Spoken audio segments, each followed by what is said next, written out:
There's different ways that you can finance a trip, and try to, when you're financing, try to get to hotels that serve breakfast. So that's one meal out the way. Try to curate what restaurants you're going to beforehand so you can kind of know how much it's going to cost. Do a lot of any excursions, try to pay for them up front throughout the year. So when you Mm, actually go to the place, you're not really paying for anything but maybe souvenirs and mm. little things here and there. But the trip is basically paid off because you kind of paid everything off throughout the year. And traveling once a year is not a bad idea if you're going for like a week to 10 days.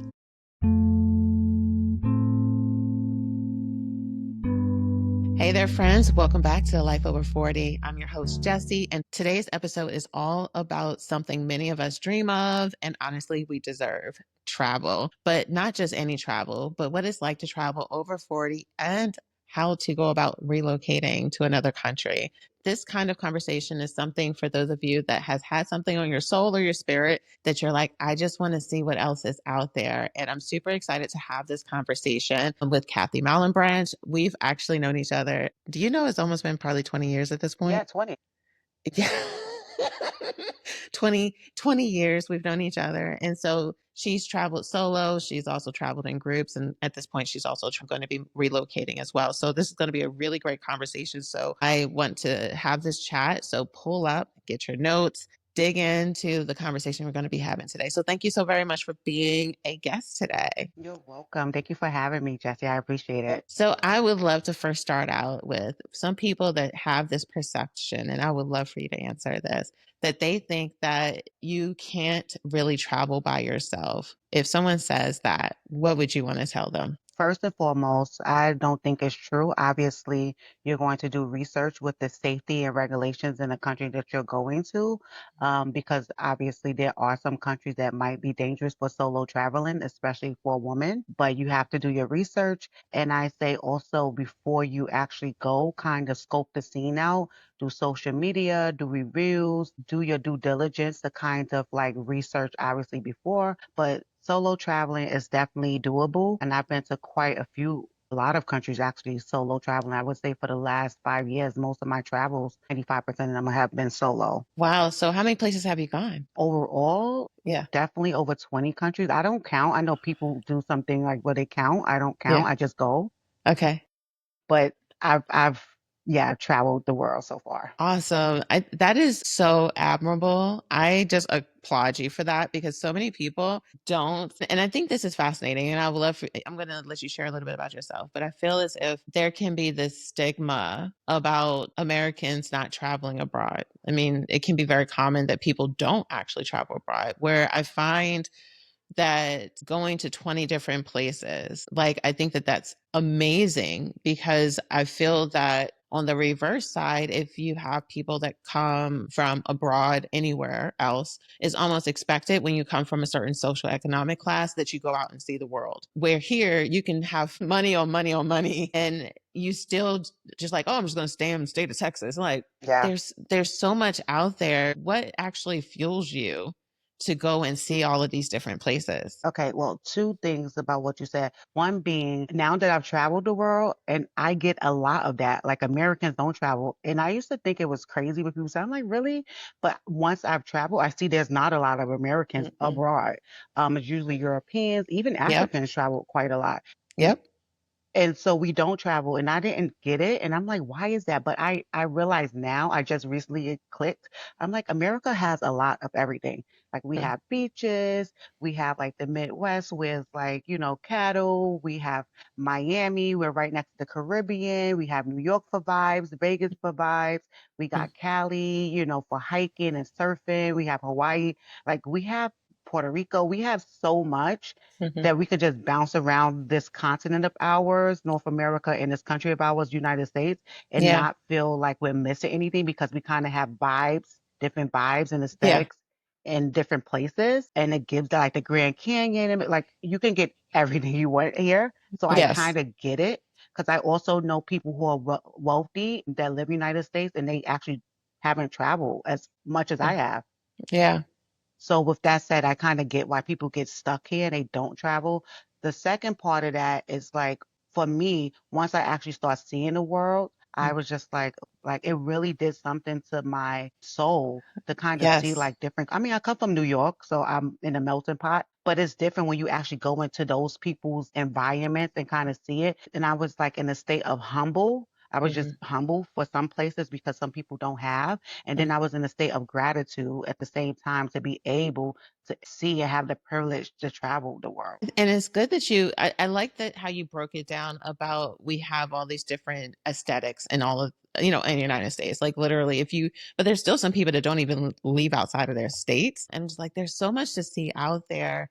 But I can also resonate with you when it comes to like when you travel. And there's like this TikTok trend right now. I shared this one video on one of my stories a couple of days ago. And literally when you go places, I know I'm one of those individuals and you can share. It's like when you go places, you're like, oh, I can see myself living here. Like every place I've gone, I'm like, oh, this is oh, I can see like this is great. Like when I went to Paris, I'm like, oh, it's giving me kind of like New York vibes. It's just that people don't speak. Hmm. It's like New York mixed with Boston. It's like Yeah. it's giving me colonial, but they speak French. And then I Yes. can get on the subway and I can get around. And so you immediately start to think of and potentially even see yourself abroad in different places and experiencing a different culture. And if you are someone that's listening and you never traveled outside of America, like there's no shame in it. I get this. Sometimes it can even be a financial barrier for some people to be able to one afford their passport, two be able to afford. I mean, and here's the thing: is don't assume that international travel is expensive. Depending on where you go, yes. However, it isn't as expensive as what some people think it is. And I guess we can even dig into that a little bit further. But before we jump into this, share a little bit about yourself because I know who you are and I think you're freaking amazing. So, like, but I want everyone else to know how amazing you are as well. Okay. Oh, thank you, Jesse. You're welcome. I am a fashion stylist and costume designer. I have been fashion stylist for 25 years.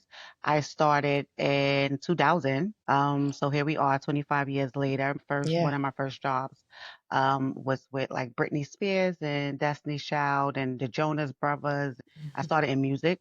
And so I did that for like 4 years. Mm, And then like started in 2004, 2006. That's when streaming came and CDs went away. So the industry, the music industry kind of folded and I went into editorial and commercial and fashion, which obviously that's how we met when you were a yeah. model. And here I am now doing a lot of commercials and I do a lot of like now movies, TV shows, series, Mm, and commercial work. I still dibble and dabble in more fashion. But yeah, this is where I'm at. And I also am a professor at FIT. I teach pre-college fashion styling as well as costume designer. And I'm mm. on the board of Berkeley College Fashion Advisory Board. Also two other advisory boards for film festivals. That is amazing. Some of the stuff I didn't hear about, I didn't know about, but I think that even for someone that hears that, like we met because we were doing fashion and I was modeling and not QVC, Macy's. And that's Macy's. how we originally have met. And the thing is that what I love about humans in general is that if you take the time to just view and watch someone's journey, that's what I think about when I think about you is just seeing your evolution. Because like when we first met, both of us, I mean, we were early 20s. When Yes, I know, child. when you Yeah. say 25, I was like, oh yeah, like I didn't graduate college until 2003. Yeah. So we were early 20s when we first Mm-hmm. met. And it's Hmm. just watching someone's journey and evolution. And I've loved seeing like your photos and videos when you're abroad and things of that nature. Have you always been into travel or is this something that you really just started to explore in the last 5, 10 years? No, I have not always been into travel, but also too, my career kind of pivoted me into that travel bug because Mhm. with Macy's and with like doing music videos and doing different projects in general, I was flying a lot. Like I was traveling a lot in the beginning of my career. I would say the first 10 years, I was always Mhm. going to go around United States, not so much abroad. Yeah. But that kind of opened up the can of worms for me to be like, oh, I like to like get out of my normal environment and kind of, and it's so much to see. Yes. And again, it's just like so different, such a contrast from New York, which is like a hustle and bustle. And then I go into Michigan and I go to Minnesota, Mm, Minneapolis. It's so different. And so mhm, I kind of like that. It really did something to me just to kind of like see other places. And that's what mhm, opened up. And then I started traveling like more so for leisure the last 10 years. And I started solo traveling the last 5 years was my first solo trip. And ever since then, like I said, 95% of my travels now have been just solo. So you mentioned how when you go to different states and or just even different countries, it's like you get a chance to see something special about each place. What is the one thing I guess that sticks out to you when you do get a chance to see different places? The way people are culture. I feel like traveling abroad, United States, we have no culture. What is our Yeah, culture? at all. Like when I go to different places, they're really prideful people from where they are. And I feel like, especially for Black Americans, what are we? Who are we? And what is our culture? Like we've Mhm, created a culture for ourselves, within like urban areas and hip hop. And we've kind of like created that bubble. mhm, As far as ethnicity, like a tradition, we mhm. have none. Everything that we Yeah. have, especially as Black people, is based off of Mm. colonialism. Like we don't have Yes. our traditions. So when I travel and I saw how prideful people are from where they come from, that really, really was like, wow, like it's a beautiful thing to see and it's humbling. And that's so valuable too, is that I think sometimes when people go abroad and they look at what they're seeing, or even if it's stateside, if you stay in a space of comparison, instead of looking at what's beautiful or different about that place, it robs you of having that view. Like if someone goes to, let's say Paris, and they're like, everyone there is this, that, and the other. But it's because you're looking at it from a lens of like the American way compared to seeing how it can be great for the people that live there. And like, have you noticed that when you travel to different places, you may have gone in with a pretense and the thought or the misconception of that location, like you were blown away that it wasn't what you thought it was. Have you ever experienced that? I definitely had that locally, but I would say like, well, locally, I mean like in the United States. But I also Hmm. would say that mostly when I traveled to Africa, my first time traveling to Africa was South Africa, and it's like Miami. I went to Yes. Yep. Johannesburg, and it's like Miami, so it kind of throws you off because you're like, huh? But then after that, I went to Uganda, I was in Cameroon, Hmm. I was in Kenya, Ghana. I traveled to all these other countries and I saw that it's not what they showed us on TV, like people Hmm. living in huts. Yeah. Everyone is like impoverished and, living on the streets and begging Hmm. for money. And I've actually seen like places that look better than New York. And I'm Yes. like, wait, this is Africa? And so I think that was like such an eye opener for me to Hmm. see Hmm. that there is wealth there. First of all, there's a lot of wealth in Africa. There's a lot Yeah. of rich people in Africa.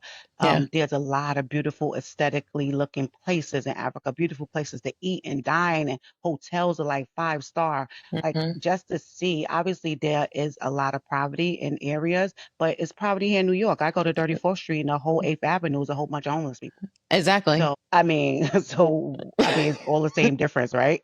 So I think it was really going to Africa and seeing that it is like really a beautiful place, Hmm. beautiful beaches, and the people are so kind. And it was nothing like Hmm. we thought that it was like growing up and seeing commercials when everyone is just needing money and Hmm. donations. Yeah. So that really, really was humbling. And it put me in a constant state of gratitude for what I do have. And also, it really did something for my soul to say, America is not what I think Africa really was the climax to me, realizing that America is not cracked up what it really is. Same here, honestly. So some people don't know that half my family is from Africa. So like Mm, my stepmom is actually West African. So half my siblings don't even live in the United States by choice at this point. The first time I was officially able to go, like I was a couple of years ago, because due to the divorce agreement between my parents, because my father got remarried or whatever, I wasn't able to like leave out of the country at a certain age, up until a certain age okay. anyway. And then I had my own career and all that stuff. So you just kind of put it back, put it back, put it back, because you Yeah. need the time to go. You don't just go to, I mean, even if you have the money Yeah. to just go to Africa for a weekend, the jet lag, I just wouldn't recommend Yeah. um, doing that to yourself. You need to go at least for a weekend minimum. But the thing is that with whenever I would talk to people that are over there, my sister says, she's like, you have this ministry to talk people out of coming to America. And Right. it's because there's just as much propaganda about to scare people to not go to other countries, just as there's as much propaganda for people to come, because Hmm. there's this perception that everywhere is there is not safe, and all the negative things. I mean, I remember someone had said to me when I told them I was going, they're like, but is it safe? I'm like, we just had a mass shooting here a week ago. Yep. Thank you. Like, how are you going to ask me that? I'm like, that's not even normal. Like, people Right. think that that's weird outside of Right. our borders, you know? And so when I went there and I would talk to people, they just assume everybody here is wealthy. And if I had to like put money on it, you have more people of wealth, not just assets, but access to money Yes. in Africa. We are, I say to people there of different economic, socioeconomics groups, I'm like, we have access to a lot of debt. Yes. And what makes it different is people see that all these people on these shows have all this, fancy stuff, but not realizing that's a lot of debt that they're Yes. paying off. Where someone there, if they have land, if they need to finance it, they're financing it only for a couple of years. They're not Or financing it for yeah. 30. That's it. Yep. Exactly. It's so true. Because so two things to speak about. One, you definitely can't just go to Africa. When I say that, I mean, for me, I think if you do anticipate in going to Africa, especially somewhere that's more cultured, like West Africa, maybe some places in East Africa, I feel like South Africa is way more progressive. So you don't need to like gather yourself up to Yes. go there because it's, Yes. it's kind of like how we are in America. But I would say if you're Yeah. going to somewhere that's a bit more stable in the roots of African traditions, you want to definitely give yourself time to like take it all in and not Hmm. rush the trip Yeah. with either like curating your trip and also your stay to give Hmm. yourself enough time to soak it all in because it's a lot. To speak about, you spoke about earlier, which I want to get to about affording travel because people have this misconception about traveling is expensive, which it could be, but if you plan it right, it doesn't have to be. So I'll speak to that, but I will go into the fact of going to Africa. I had my 45th birthday, April, two Hmm. months ago, and I bought 26 of my friends from United States and London to my birthday. So my six friends from London and Toronto, they are mostly Ghanaian, so Mm. they have been there, nothing. But out of the 20 people that came from America, only one has been to Africa. So 19 of the people that I brought over from America has never been to Africa. Everyone came for my 45th birthday, and it was an amazing experience. And I did that more so because I wanted them to experience Africa. And I know a lot of times as Americans, we get so hung up in like the Caribbean. Hmm.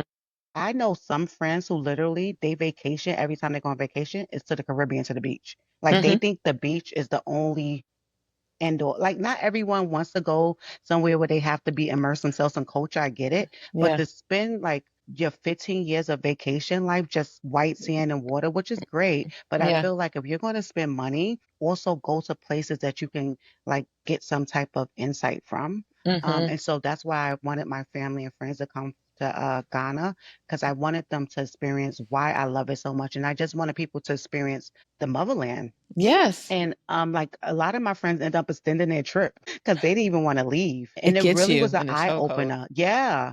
And it was a beautiful moment for us to experience together for so many people who have not put their feet on the land and Hmm. for them to experience the motherland and all that it had to offer and kind of kill all those stereotypes about what Africa is.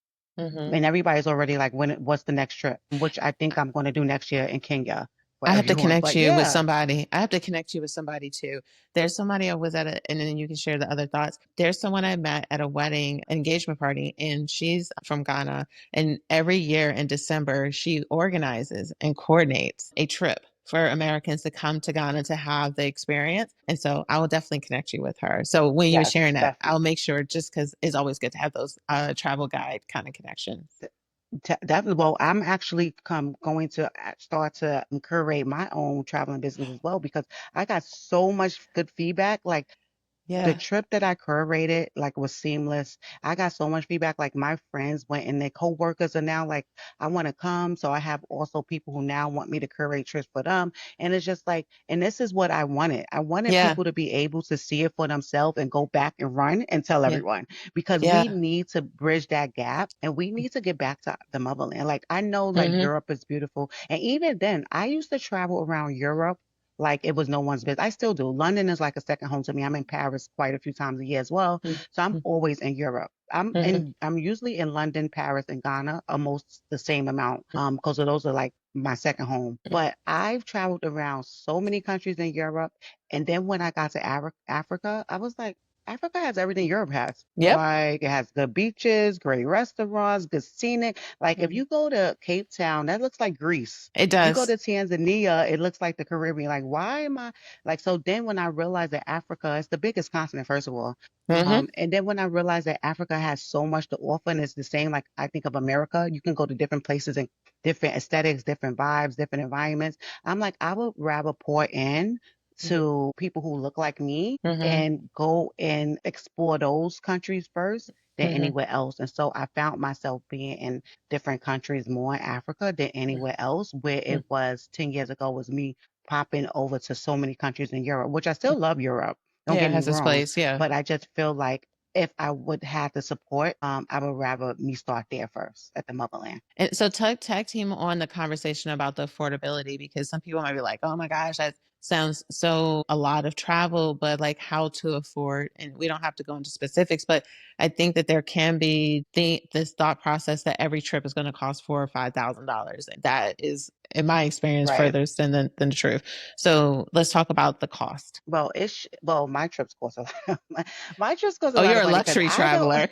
Yes, I am. I don't, and I'm social butterfly. Like I like to go out and I like to see it all and do it all. I like to go to resorts. And also for me, I don't stay in the same place. So Mm, usually when I travel for 1 week, 10 days or 2 weeks, right? So I like mhm, to like sit down and have my time and I go from place to place. So I don't kind of stay in the same area. I like to see as much as I can and go to mhm. different areas. I like nice hotels and I like fine dining. So my travel would be a bit more. But because people like you travel all the time, it's so expensive. I'm like, no. If you want to travel, you can literally plan your trip a year in advance. Just say it's your birthday, Yeah. or in August, like everything's slow, everybody's vacations in the summertime. Plan it 12 months before. Because even for my birthday, what happened was the way I curated my birthday, I gave everybody a payment plan, Mm, and I curated contracts with like the hotel, the restaurants, and so I pay every month, and everybody paid me. So I gave everybody nice. a payment plan for 8 to 9 months. So that can go for anybody. Like just curate your travel, get your ticket, then get your hotel 2 months later. Or they have PayPal, you can do installments. They have Mhm, like Afterpay, you can do installments. I know if you have American Express, you can do installments mhm. directly with Delta. Yeah. There's different ways that you can finance a trip and try to, when you're financing, try to get to hotels that serve breakfast. So that's one meal Mhm, out the way. Try to curate what restaurants you're going to beforehand so you can kind of know how much it's going to cost. Do a lot of any excursions, try to pay for them up front throughout the year. So when you mm, actually go to the place, you're not really paying for anything but maybe souvenirs and mm. little things here and there. But the trip is basically paid off because you kind of paid everything off throughout the year. And traveling once a year is not a bad idea if you're going for like a week to 10 days. That That is will such a really make you hack. feel good about yourself. Yeah, it is. That is a hack because I even know someone where she does a lot of her travel, but she has her credit card that she uses. So she pays everything with her credit card. And so she gets all Hmm. these points. And then when Yep. she does need to pay for flights, she does that because then it's like double or triple the points. And so she Yeah. plays the point game. So if she Yeah. knows that she needs to do a more affordable, she might go to like a specific country in Asia, or she might go to a specific country in Latin America. And here's the thing too is that once you get over there, the conversion rates are just amazing. Yep. My in-laws are in Namibia. For people that don't know, it's Southern Africa. So when I go there, like I literally save money while I'm here. Yeah. Well, while I'm there compared to America. Yeah. Like I'm. And compared to Europe as well. That's why Africa is great as well because obviously Mhm. the euro and the pound is more than a dollar. So you're losing money in Yes. Europe. Yep. But when you go to Africa, you're like You're making. winning. You're winning. Like I told someone, Well, I like will my say no, that's not what? true. It's most countries No. because I will say that Kenya and Ghana are very expensive, Oh, really? Is comparable it to New York and London. inflation? Yes, it's inflation and Oh. yeah, it's a lot of things that's a whole nother topic. But Mhm. yeah, it's definitely in Ghana now. Their economy is the fastest growing economy in the world. So the CD is Yeah. out. Ranking the dollar now. So yeah, Mm, but it's already expensive. So yeah, it can be. mm. I mean, obviously, if you do local stuff, you can still get Yeah. deals. But just Yeah. in general, it's not a cheap place. Kenya as well is not a cheap place. Okay, because like in Namibia, so like with my Airbnb, like for me, for 2 months, I paid to like 1,200 or $1,300 for me to have Yeah, my I own pay. apartment for Yeah, for the I 2 pay that months. much. I pay that much for like 2, 3 weeks in Ghana, Oh, not even a month. Like the amount of money I pay in Ghana for Airbnb, because I like to also be central, so it's where you at. Because you could get further mm, out, but yeah, it's still not cheap. But yeah, I am in yeah. central, so where I stay, and I like to have the pool so again, my Mhm, travels is a little bit more expensive, but it's like mhm. me paying rent in New York. Like honestly, Ghana, my Yeah, apartments in Ghana is the same amount as yeah, a smaller apartment in New York. It's like fifteen hundred but they're dollars for bigger. 4 weeks. And they're bigger and they're Mm, nicer. Like, that's the part a that little bit. sometimes see, I have never been to Well, yeah, they Ghana. nicer. They're definitely nicer because they have like Okay. cafes, pools. Definitely. Yeah. Yeah. Okay. Yeah, because that's the part that when people would see me sharing like my stories, when I'll be abroad and they'd be like, I thought you said that you were going to be in Africa. I'm like, I'm in Africa. Like, don't let National Geographic make you think like I'm not coming Yeah. here for tourist things. I'm coming here for Yeah. family. Like Yeah. I'm It's going so to true. have a normal lifestyle. Yeah. But you mentioned all the things that you do in your career. So one of the things I know some people are like curious about is like, how do you go about planning travel around work, especially because you kind of have a fluid like schedule almost, and making travel work with your life or even your move work with your Yeah. work schedule life? So I would say for me, well, the industry is dying in New York. The industry in the United States is dying. I don't know the writer's strike, you know about the writer's strike, the actor's strike, Yes. and also too, just in general, we have never come back from COVID. So it still hasn't been the same. Then they had the Yeah. writer's strike and the actor's strike. And then Mm-hmm. because of like inflation, the budgets are cut. So it's been a really crazy couple of years, like 4 or 5 years. And everybody in the industry have been having this conversation. So I would say the industry right now is not great. But for me, I know my schedule because I know what seasons are up and down. Mm, So that's how I base it. And then again, the reason why some of my travels are so expensive because I don't book my trip until like a week or 2 weeks before because of work. Because I work for myself and I don't know when I'm going to get booked for a job, I hold out to the very last minute. So in my mind, say yes. I want to go away in March. I'm like, okay, in my mind, I know when I want to go away, but I won't say March 15th. I won't book my ticket until March 1st. So that's why it kind of becomes expensive for Mm, me because I do it last minute because yeah. of work. I don't know if I'm going to get a project or not. So it becomes quite Yeah. expensive for you to book a trip last minute. So I kind of wait last minute. I'll put it in my brain. This is what I want to do, but I have to hold off Mm, to make sure I don't have any mhm. work because I am freelance and projects pop up whenever. Secondly, I would say but I have lost quite a few jobs, but also too, I feel like with America, a lot of the reason people don't travel is because they're on this hamster wheel of work, work, Yes. work, work. And for me, I've stopped chasing money like 5 years ago. Like Yeah. I just stopped chasing money. And so I have a balance. It's like if work comes up, I've actually lost quite a few big jobs because I've traveled. Like even for my Mm, birthday, it was 5 jobs that I had to turn down because I was going to Ghana for my birthday for those three mm, weeks. One was a feature film, but mm. I feel like I would rather have my peace of mind and I would rather have Yes. my solace, which is travel, than to keep Yeah. on saying, "Oh my God, this is like, and then I'm Mm. jumping at it, and I feel like Yes. for me, I've tried to financially manage my money and I've been good at that for the last, I would say 8, 9 years. I've been really good with like how I manage my finances. Yeah. So I'm like, okay, well, I'm still good with my bills and all of that. And I'm going to take my trip. I feel Mm, like a lot of people now are choosing a peace of mind over a mhm. paycheck. And I And don't, that's a big yeah, thing for people outside of America. Like, I remember, like, if I was working and like family is like 6 o'clock, they're like, why are you like, it's actually like people work hard when they're going to work hard. But in America, it's so a part of our culture to sacrifice our mental health, our happiness, our joy. And then we're supposed to look forward to when we retire, like when we're old, yeah, yeah. to then And I do just that. think So I'm also sorry to too, cut you off, but as like that's something real. no, it's so true. And I've realized, again, traveling has made me come to a realization of a lot of things. I realize in America, it's a hamster wheel for nearly everybody, unless you're like rich, Mhm. rich, and you don't have to work. For the working class person, it is a hamster wheel. You get up, you go to work, and you do it all over Mm, again, whatever you have to do when you come home from work. But it's like everyone is literally just putting their life into a paycheck Mhm. to pay their bills. And it's not their fault Yeah. because it's so, the cost of living everywhere is like quite Crazy. high. Yeah. And nobody's salary is going up to keep up with the cost of living. So you have to Yeah. work, is right. So I understand that. But for me, I also have conversations where people are now trying to figure out how can they balance Mhm. and not just keep working until, like you say, retirement. And Mm. to answer your previous question, for me, I realized after a while that I wanted to move. And I was like, how does that look? Like, I have no ties to Ghana. I Mm. was going out. I mean, I loved it so much. I went back on the first time I went by Mm. myself. I've been there 12 times now. And all of the Wow. trips outside of my birthday have been solo. I have went to Ghana out of the 12 times, 11 times by myself. And after, like, I would say the fourth, fifth trip, I was like, I'm moving here.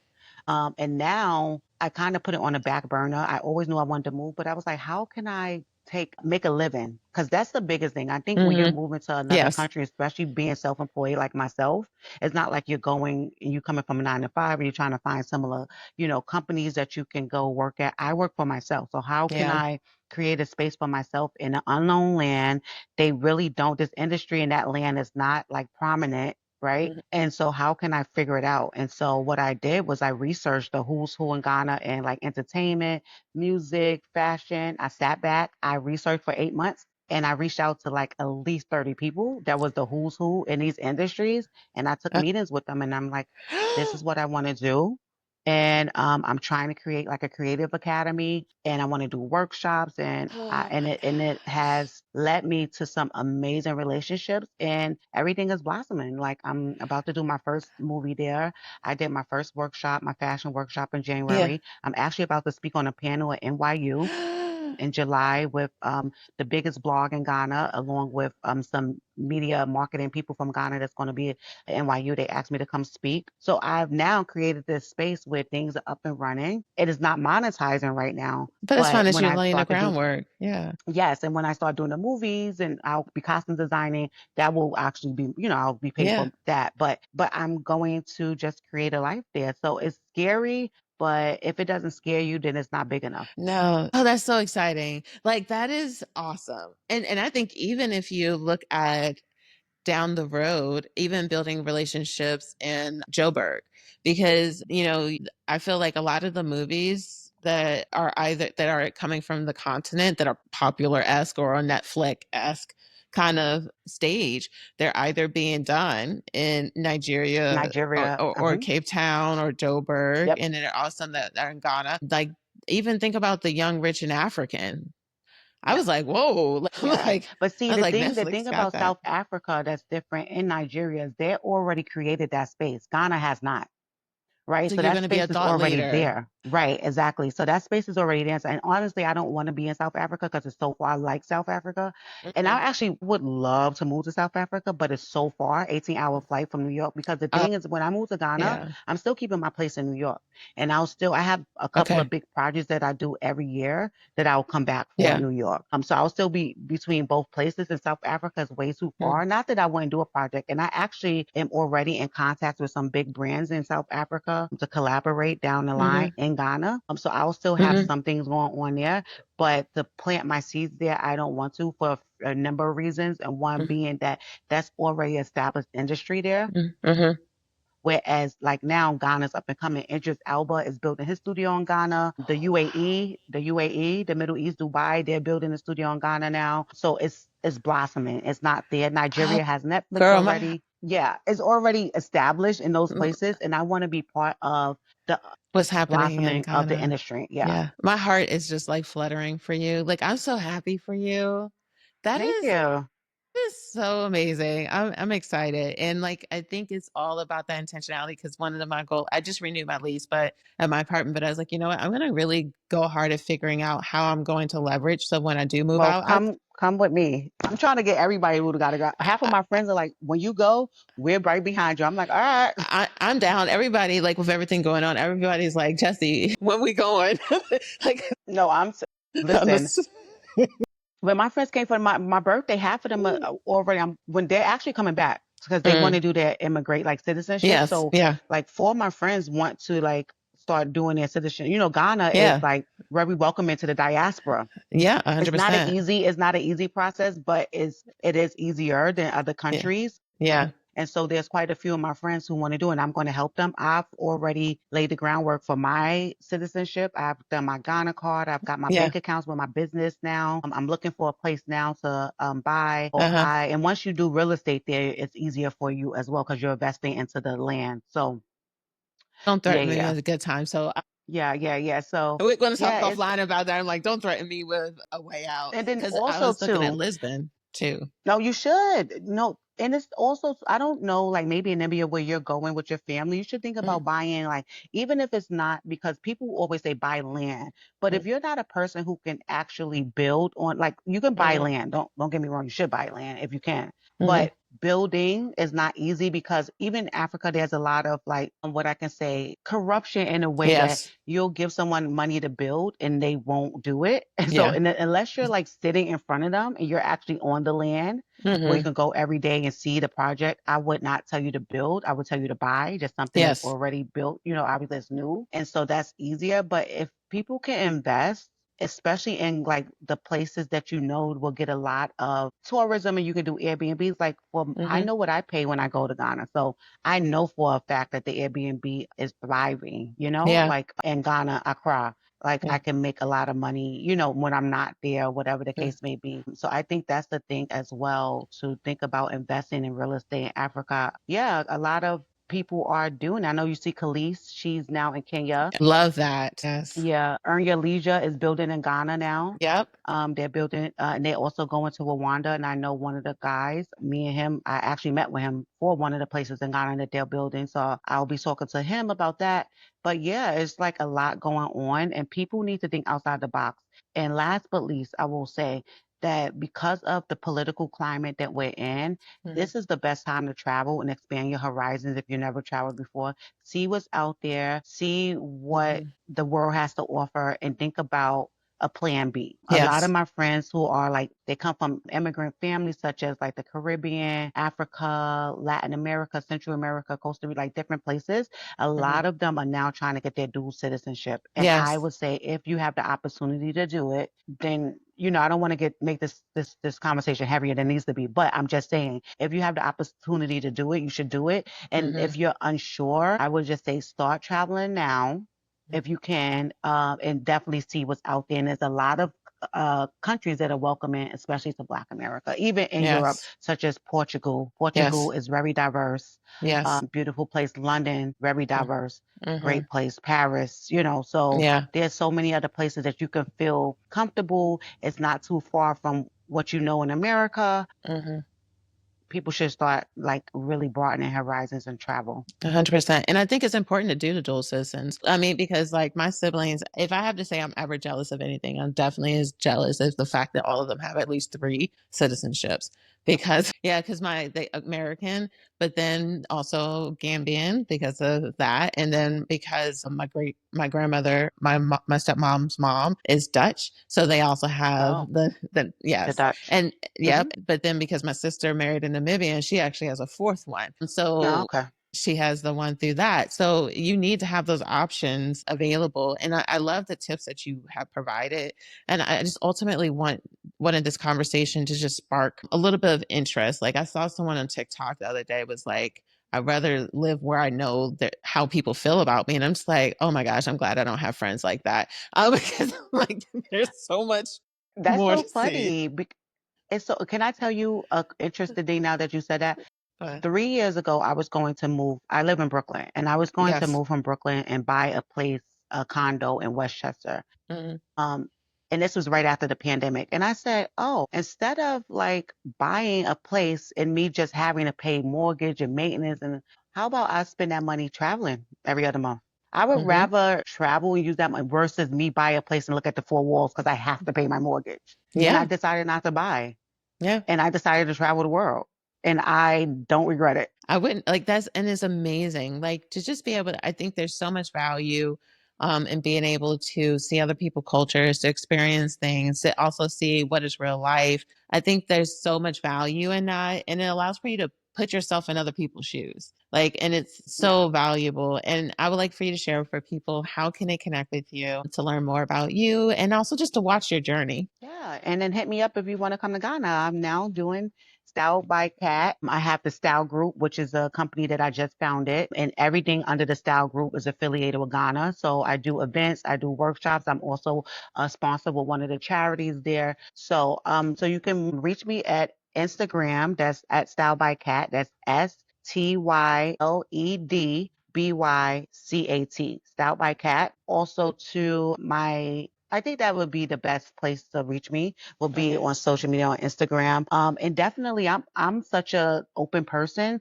So I always tell people anything you want that you have any inquiries about anything, whether it be even fashion, traveling, how to kind of navigate working out your finances for a trip. I can give you tips like that, personal Mm, one-on-one tips about how to do it, an affordable trip, also too about any countries that I visited. If I have any tips also too, I would say to people, another tip is if you're following people who travel, don't be afraid to ask them questions, like give you recommendations. I always go with recommendations. Like if I haven't traveled somewhere, I always ask my friends who've been there, like what would you suggest, where did you go, what was great. It saves you the trouble. So I would definitely say connect with people who, if they have been somewhere, and mm, definitely ask them for some tips and pointers about that place, because it really, really makes all the difference. And especially if you're traveling solo, I will say a lot of times I've traveled solo. I've had people who know people in those places and they yeah. connected me with them. And that's been great as well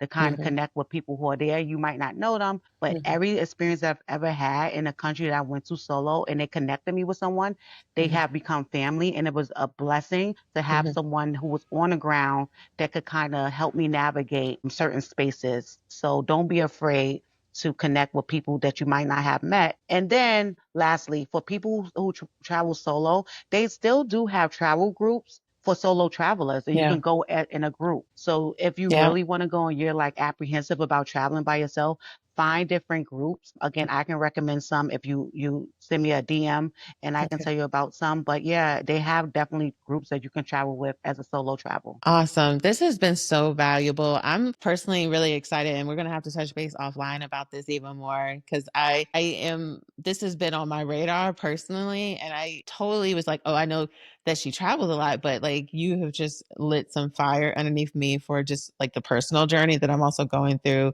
to head Okay. out abroad. So, for those of you, I hope that this has been a great conversation, that you were able to get something about, even if it's not to move abroad, but you're just in a place where you're wanting to learn about how to start traveling, how to do it affordably, where to go, what to look for. This is what you're really needing to start to listen to and be in the presence of. So, share this with a friend or even tag me on Instagram at Life Over 40 podcast so that I can know what you took away from this conversation today.